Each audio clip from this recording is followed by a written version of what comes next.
नमस्कार, स्वागत है आपका आप ही के अपने YouTube चैनल। आज इस वीडियो में मास नंबर की बात करने वाले। मास नंबर, जिसको हिंदी में द्रव्यमान संख्या भी बोलते हैं, और ये कहीं ना कहीं हमें एटॉमिक मास का डाटा देता है। मास नंबर किससे रिप्रेजेंट करेंगे?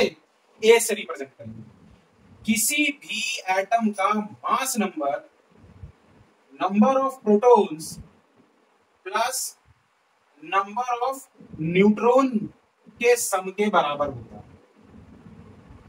अब बच्चे का सवाल आता है कि सर एटम जो है वो तीन चीजों से मिलकर बना, प्रोटॉन, इलेक्ट्रॉन और न्यूट्रॉन। लेकिन जब हमने उसका मास नंबर की बात करी तो सिर्फ प्रोटॉन और न्यूट्रॉन क्यों लिया, इलेक्ट्रॉन क्यों नहीं लिया? बिल्कुल सही बात है, लेना चाहिए था। भाई जो हमारा इलेक्ट्रॉन है वो सबसे ज्यादा क्या है? हल्का है। यानी हम ये कह सकते हैं कि लगभग 1840 इलेक्ट्रॉन मिलके एक प्रोटॉन के बराबर होंगे। यानी 1840 इलेक्ट्रॉन का अगर मैं मास लूं तब वो एक प्रोटॉन के मास के बराबर है। यानी मैं कह सकता हूं कि प्रोटॉन का जो मास है, प्रोटॉन का मास वो कंपैरेटिवली बहुत ज्यादा है इलेक्ट्रॉन के mass. And on the other side एक न्यूट्रॉन का मास एक प्रोटॉन के मास के बराबर।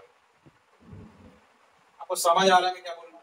तो जब हम एटम के मास नंबर की बात करते हैं तो सिर्फ प्रोटॉन और न्यूट्रॉन को ही कंसीडर करते हैं, इलेक्ट्रॉन को इग्नोर करते हैं। क्योंकि अगर आप इलेक्ट्रॉन का मास जोड़ भी देंगे तो जो प्रोटॉन और न्यूट्रॉन के जोड़ने पर मास आया है उस डेटा पे कोई ज्यादा फर्क नहीं पड़ेगा। तो आपको अगर किसी भी एलिमेंट के एटम का मास नंबर निकालना है तो उसमें मौजूद प्रोटॉन की संख्या और न्यूट्रॉन की संख्या का सम कर दीजिए, योग कर दीजिए, आपको द्रव्यमान संख्या मिल जाएगी।